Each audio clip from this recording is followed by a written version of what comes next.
An apparent breakdown in communication between Safe Streets and BPD over Sunday's mass shooting. Do you still believe that Safe Streets is effective? Plus, the push from one state senator to address gun violence, what he wants the governor to do right now. We have to do something. Baltimore ranked among the worst cities when it comes to safety. An expert weighs in on how the lack of leadership accountability is holding the city back, and if a change in leaders will make a difference. Concerns that the city is not acting soon enough to stop tragic acts of violence. We dive into what some are calling a reactive approach instead of trying to prevent it. Live from WBFF in Baltimore, this is Fox 45 News at 10. Do you still believe that Safe Streets is effective? We know Safe Streets is effective, right? After this, how can you say that? Fox 45 News demands answers about Safe Street's response to Sunday's mass shooting as the search for suspects continues. Police confirm no arrests have been made. Good evening, I'm Kai Jackson. And I'm Mary Bubala. There are still so many questions surrounding the shooting. Here's what we've learned since Sunday. It happened during the Brooklyn Day block party around 12:30 Sunday morning. Fox 45 News, one of the first on the scene. We learned 30 people have been shot. 2 victims died. 2 victims still in the hospital tonight. Now, during a second news conference Sunday afternoon, police said they were looking for at least 2 shooters. Multiple weapons were used, and we learned 14 of the victims were juveniles. Metro Crime Stoppers identified the 2 people killed as 20-year-old Kylis Fagbemi and 18-year-old Alaya Gonzalez. That was pictures of them back there. There's a $28,000 reward for information. And Fox 45 News talked with Gonzalez's grandmother, who questioned the police response. Whoever in charge of the police force dropped the ball.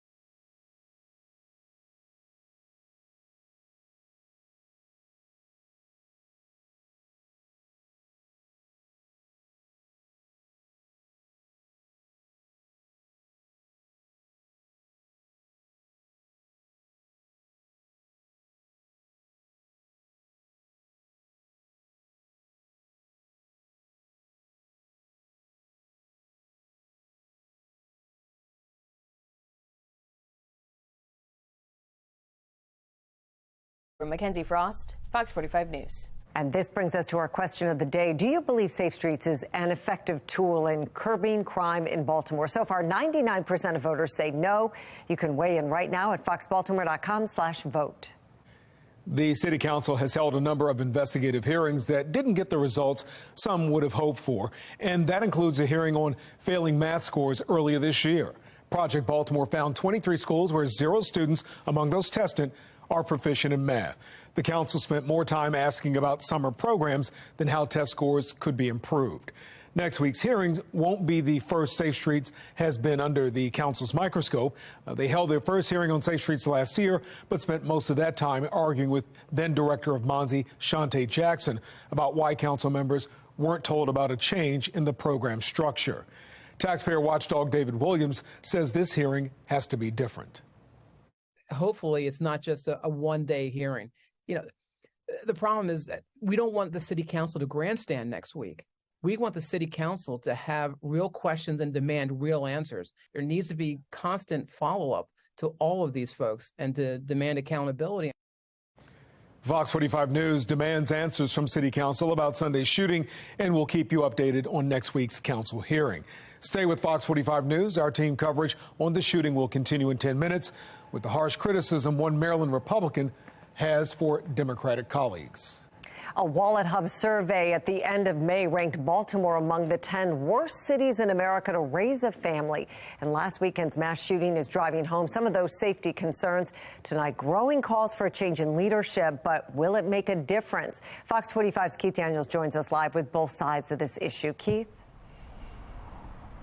Well, Mary, it's not unusual for any member of a particular political party to think that they can get the job done better than the other member of a party. But tonight, taking a closer look when only one political party is in control. Baltimore City known for its strong industrial and manufacturing history and being home to some of the nation's most prestigious universities and hospitals. The origin place of the country's national anthem. But most recently, the city in the national spotlight for one of the country's worst mass shootings, with 2 people dead and 28 others wounded in South Baltimore Sunday. The deadly incident happening just 2 months after a trending survey that claims Baltimore ranks among the worst places to raise a family. The survey evaluated 182 cities. Baltimore ranked 175 because of poor scores in health and safety, education, and family activities. Tonight, some political observers, everybody that I talk to has stories about what Baltimore used to be like, are weighing in on that troubling survey. Political party, as far as who's running things, is extremely important. And the role politics might play, namely when focusing in on so-called one-party rule. In the case of Baltimore, it is the Democrats who have led city government for decades. Ripsey Morgan, spokesperson for the group People for Elected Accountability and Civic Engagement, or PEACE, on the potential perils of one-party rule. I can tell you it works both ways, whether it's a Republican or Democrat in office. When you have too many of one party, and particularly in a city like Baltimore, where it is solely controlled by Democrats, you have a situation where you don't have to be accountable to the public, to your constituents, to anybody really, because you can do whatever you want politically, and that's not a good place for constituents. But political analyst John Deedy on if a particular political party truly matters when talking about the success or failure of a city. And I think that when it comes to which party is best as far as managing a city, it all depends on the makeup of the population in the area, because you have to get policies through. You could have a Republican mayor of Baltimore tomorrow, but you'll have a city council that'll fight him tooth and nail. Well, regarding that Wallet Hub survey, Fremont, California was rated the best place to raise children. Cleveland ranked dead last. We're live tonight. Keith Daniels, Fox 45 News. Keith, thank you. Well, Democrats now have a supermajority at the state level as well. And after the November election, John Deedy told Fox 45 News Maryland Republicans would face an uphill battle when it comes to getting legislation passed. Republicans are going to have to pick the right spots for the right things. And, they can go after some of the fiscal issues. But when Democrats argue there's going to be a lot of money there, they're going to have to basically pick certain areas where they think they can get not as much a win, but to get the policy tweaked enough to improve it, to show, look, there may be a one party in Annapolis, but we are here to critique and make suggestions and make these ideas better when we know we can't stop them. Well, we saw some of that this past legislative session. Republican lawmakers were unable to pass a number of crime bills they proposed, including the Violent Firearms Offender Act. That would create tougher penalties for violent repeat offenders, the No Bail for Repeat Violent Offenders Act, and a bill that would make the theft of a firearm a felony. All right, and taking a look outside right now, I mean, we've got the warmth and humidity sticking around in the background. That's the Aura Libertad, I believe. I hope I said that right, but that's an Argentine training ship for their military, and that's docked here at the Inner Harbor. So you can actually go check that out and tour it. Temperatures in the 70s to right around 80 degrees. It is sticky, it is steamy. 82 at Westminster, Pasadena, Owings Mills, all in the mid to upper 70s to near 80. Had some showers and storms earlier on today. Those are gone now, so we're going to be stuck in the steam tonight. There's more rain and thunderstorm activity out to the west. And guess what? For tomorrow, maybe a pop-up shower storm in the afternoon. We do it all over again. High temperatures near 90, feeling more like the mid to upper 90s. I'm going to let you know when rain is finally going to cool us off in my Weather Authority forecast. Jonathan, thanks. Coming up on Fox 45 News at 10, Maryland's top Republican leader calling out his Democratic colleagues, saying they're not doing enough to stop the violence in Maryland. His sharp criticism and what he's calling for. Tomorrow marks 1 year since police say a Squeegee kid shot and killed Timothy Reynolds at the Inner Harbor. We're taking a closer look at the mayor's reaction to that incident and why critics say it fits into a pattern threatening Baltimore's safety. And the Baltimore Police Department now encrypting and delaying public access to its radio transmissions. The questions that's raising about transparency.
Going after legally possessed firearms, permitted firearms. We've seen them go after law enforcement officers. We haven't seen them do anything to go against the violent criminals that are in our communities. Maryland Senate Minority Leader calls for a special session to address gun violence after multiple mass shootings this week. Senator Steve Hershey says Marylanders want to see action instead of more condolences. Fox 45's Amy Simpson has the story.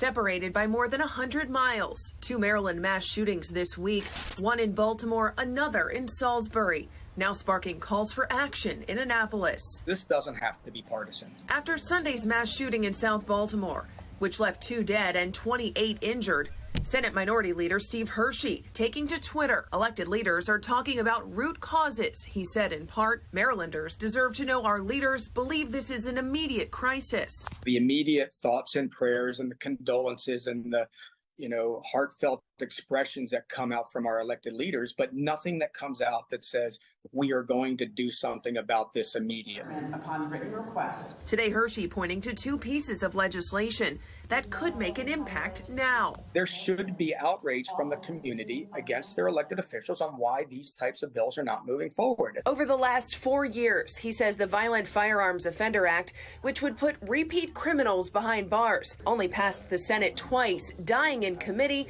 the other 2 times. And a bill that would make possession of a stolen firearm a felony in Maryland, he says never made it out of committee 4 years in a row. But the fact that we can't even get these bills a vote in the Judicial Proceedings Committee is telling us that people don't want to fix these problems. This lawmaker very bluntly saying there needs to be consequences. Hershey pointing to cases where juveniles are not being charged as adults or adults not facing jail time after committing a crime. There are simply a number of legislators that do not want to see young Black individuals going to jail anymore. And I can understand where they're coming from, but they have to measure that with keeping their communities safe. Today, we asked Senate President Bill Ferguson's office if Ferguson supports a special session to address gun violence. I'll call on the Senate President as well, too. You know, we have to do something. And what legislation he thinks needs to be passed. But those questions for the Senate President were not answered. The governor very easily can say, I want to see these two pieces of legislation on my desk. He's got that type of power in the state of Maryland when he's got control of both the House and the Senate to be able to make that kind of statement. And that's what I'm looking forward to hearing from the governor. Amy Simpson, Fox 45 News. Fox 45 News did hear from Senate President Bill Ferguson Monday. He thinks more gun laws wouldn't have stopped what happened in Brooklyn. From what I gathered and saw, somebody that is willing to carry around a gun and then shoot up 30 people or several individuals, whether or not there's a new law passed in Annapolis isn't stopping that decision. Well, Governor Wes Moore and Mayor Scott arguing gun violence is a national problem, not just an issue in Maryland. The mayor says Maryland already has some of the toughest gun laws in America. You're talking about a country where it's easier for a 14-year-old kid to order pieces together to put a gun together and go out and use it in commitments of a crime than it is for me to get Claritin D from CVS. That's what we should be talking about every day in this country until those folks take action. I think, frankly, people are tired of the finger pointing in the politics, and nothing happens. But the governor says homicide rates have doubled in Maryland over the past 8 years, and critics argue he should be focusing on fixing the issue in his own state. This isn't a Washington, D.C. problem. This is a Maryland problem. I think it's smart for the governor. I think it's bad governing. I think to make people think that there is progress being made when there's not much evidence of progress being made, I think is misleading people. When it comes to special sessions, they're commonplace around the country. In the past year, 30 states have held a special or extraordinary session, as it's called, covering a wide range of topics. In Pennsylvania, lawmakers extended the statute of limitations on sexual assault cases. In Washington state, a special session tackled stronger penalties for illegal drug possession. In Idaho, the largest tax cut in state history was approved, along with more funding for education. And in South Carolina, lawmakers are criminalizing fentanyl trafficking. All this as Maryland's capital remains closed. On Tuesday, we asked you if you think Governor Wes Moore should call a special session to combat violent crime. 93% of those who voted said yes. Well, coming up, Baltimore police stopping live transmission of their radio calls, how the debate pits transparency against privacy. Americans increasingly moving to states that align with their political ideology. I'm Kayla Gaskins in Washington. Coming up, how this is impacting not just politics, but economics. And the heat, it goes on. It will continue the next several days. Take a look at our high temperature trend. Now, mind you, it should be at about 89 on average. We're going to be at 91 tomorrow and Saturday. Hey, a little bit of a cool down Sunday and Monday. By Tuesday, we're back into the hot 90s again. I'm going to let you know if any rain comes at the expense of those cooler temperatures. But tomorrow, yeah, you better eat that ice cream cone quick on our ice cream melting meter. It's going to be a puddle if you don't get at it fast. I'm going to let you know when those showers and storms increase in coverage in my Weather Authority forecast.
New census findings show Americans are increasingly moving to states that align with their political views. National correspondent Kayla Gaskins looks into how this could drive up polarization across the country.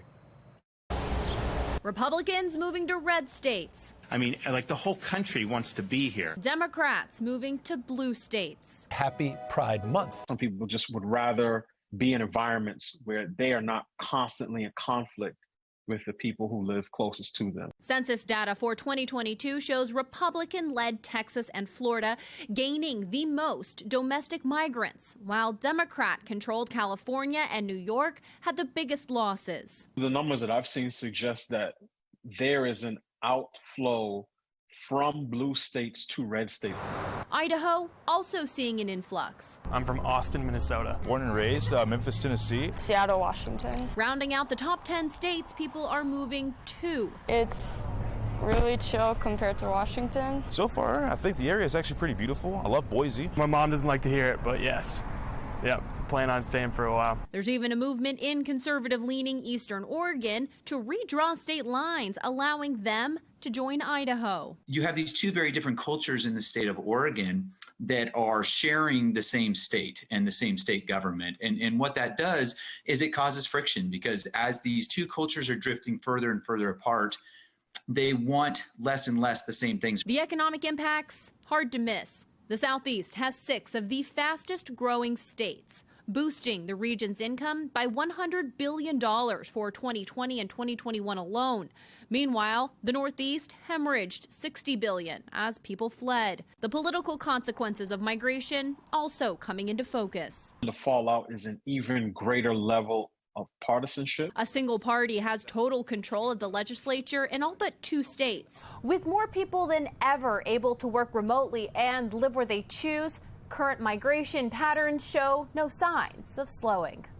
In Washington, I'm Kayla Gaskins. It doesn't make no sense for them to do nothing like that. You know what I'm saying? Ahead at 10:30, another playground fire in Baltimore sparks more confusion over this rising trend. The latest on an arson investigation. Tomorrow marks 1 year since Tim Reynolds' shooting death at the Inner Harbor. The Squeegee response in the aftermath of the shooting and why some say it should have happened sooner.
We're following three big stories at 10:30.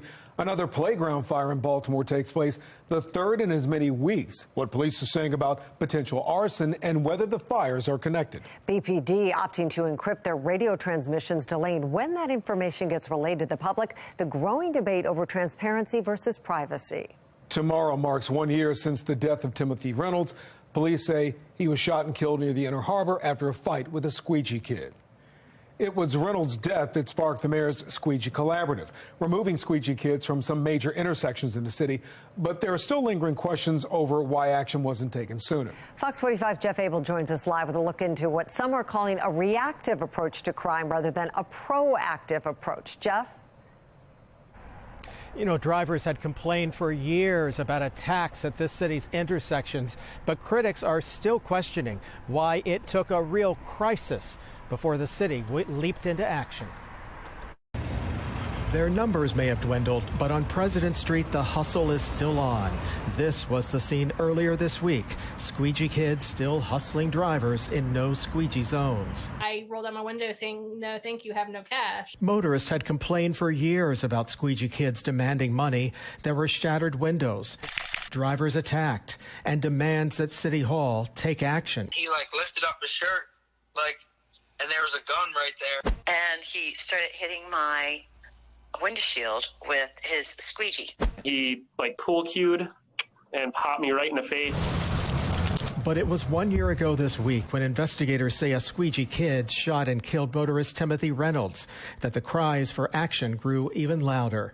City Hall had soon created a Squeegee Collaborative, which recommended solutions that were adopted earlier this year. They failed everyone. They failed us. They didn't come up with a Squeegee Collaborative to change policy about Squeegee kids until someone actually got killed. When you see the amount of folks involved in Squeegee work who went to criminal behavior that they've arrested, the data would say something else different than that. This is action by crisis management. Critics also accuse City Hall of being slow to address other acts of juvenile violence.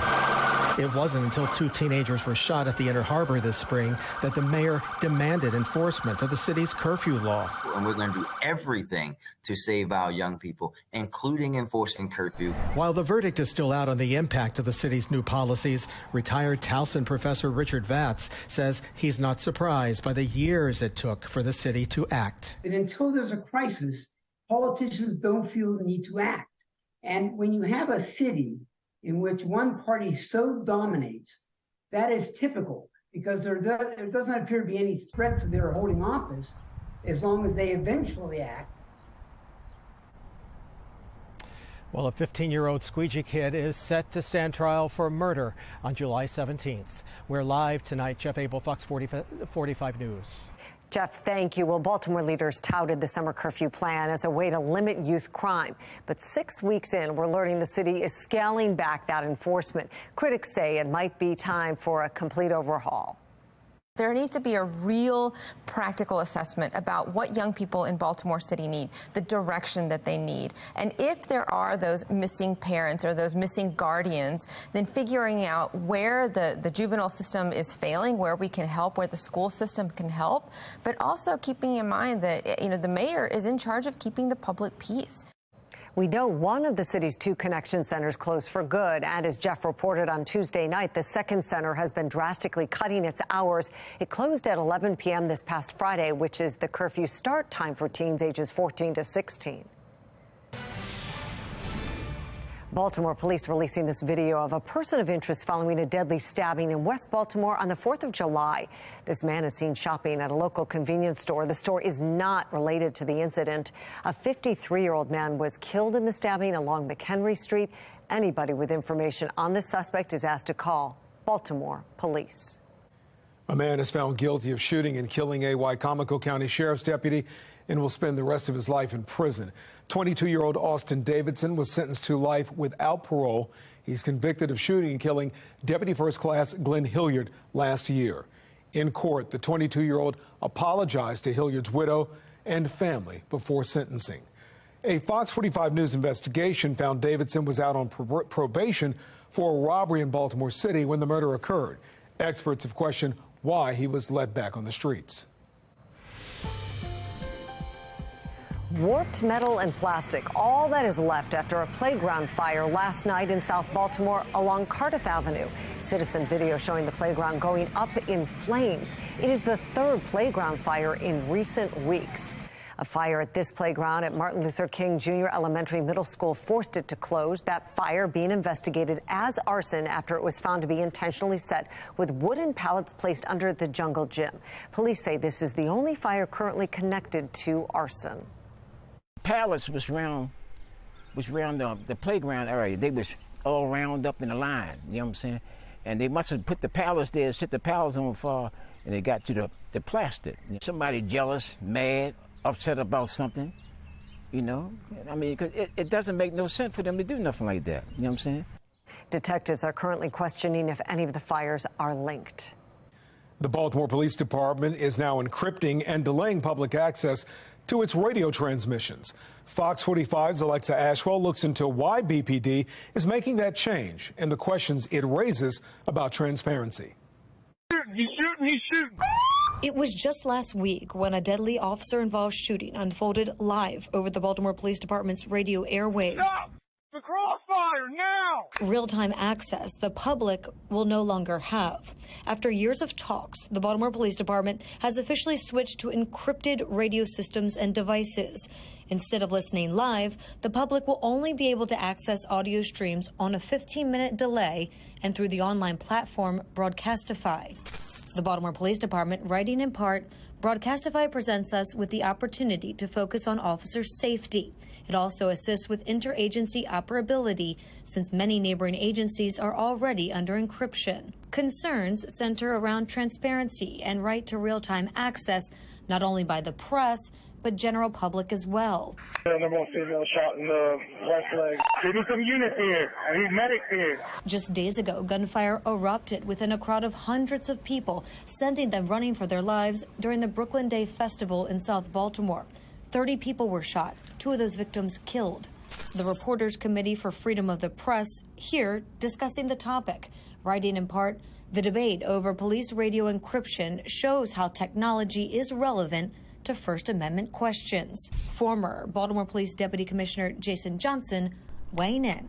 But I think this policy does balance the need for openness and transparency with the need to protect victims, witnesses, police officers, and others that would be, potentially harmed and are potentially harmed by the real-time nature of police communications. Alexa Ashwell, Fox 45 News.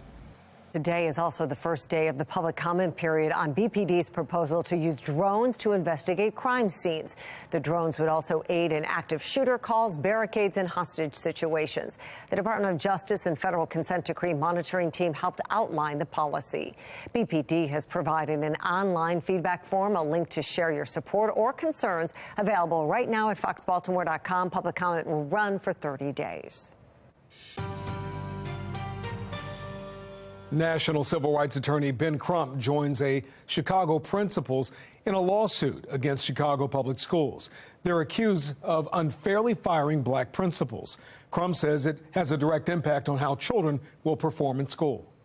And forever, we will speak up for black children. We will stand up for black children. And we will fight for our black children to be educated. Well, Chicago Public Schools says it doesn't comment on personnel issues. Crump is also part of a lawsuit against Baltimore City Public Schools, accusing the school system of wasting taxpayer dollars and not providing an adequate education for city students. That lawsuit cites Project Baltimore investigations exposing poor test scores and inflated enrollment in some city schools. You can find all of our Project Baltimore coverage on our website, foxbaltimore.com. Taking a look now at the Fox Box. Top left, the CDC has advice for transgender and non-binary Americans looking to breastfeed their babies. It refers to the practice as chest feeding for bonding. That's when a baby is fed from somebody's chest, regardless of whether or not they have had top surgery. It notes that research is limited, but the process is safe.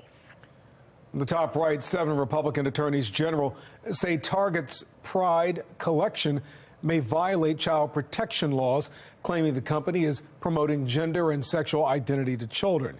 It's not clear what response the group is looking to get from Target. The company hasn't commented on the letter. Bottom left, Florida Governor Ron DeSantis' presidential campaign says it raised $20 million in the span of 6 weeks. Trump's campaign says it raised $35 million during the second quarter of the year. Other GOP candidates have yet to release their fundraising numbers.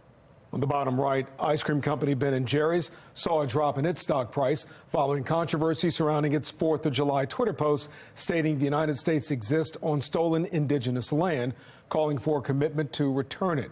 There's no indication the tweet is related to the drop. Well, this after Bud Light's market share plummeted in reaction to boycotts over the company's promotional can featuring a transgender influencer. Well, still ahead, a suspected drug trafficker cuts off his tracker and runs from police. The efforts to chase him down tonight on Maryland's Most Wanted. Anybody in here have any ideas why we're seeing more juvenile crime? And coming up on the late edition, one group trying to get the state's juvenile crime crisis under control, how they're working with young people to keep them out of trouble. And even with the rain that we've seen, we are still running over 6 inches below average on the year. I'm going to let you know if we're going to get any more in your extended forecast and if it could mar your weekend plans. It's in my Weather Authority forecast.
Well, taking a look outside right now, yes, it's more of the same. 82, it feels like 86. Beautiful Argentinian ship is in port this evening. You can actually go ahead and take some tours over the next several days.